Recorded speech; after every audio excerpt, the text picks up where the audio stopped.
Does your pelvis hike equally well on both the right and left sides? This is important if you want to walk and run with more fluid movement, less stiffness and pain. Here's how to test your hiking. Stand with your feet under your hips, put all your weight on one side.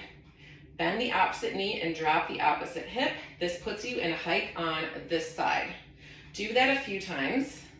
Ideally, the shoulder on the hiking side also naturally drops down. Notice how that feels, and then switch sides. Put all your weight on the other leg, bend the opposite knee, drop the opposite hip, and now you're hiking on this side. Do that a few times. Ideally, this shoulder drops. If this is a lot harder on one side compared to the other, this puts a limp in your walking and running pattern, and it's really worth the effort to figure out what's stopping you from hiking on the other side. And some people, it's actually really hard to hike on both sides. In that case, you want to get both of the hip hikes back. There could be many reasons you're not hiking well. It could come from the foot. It might be blocking some of the movement in your hip.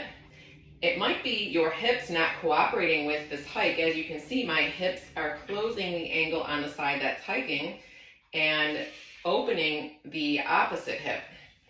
It might be your spine that doesn't like to bend to the side. It could also be a shoulder blade that's stuck and not coordinating with this whole body movement pattern.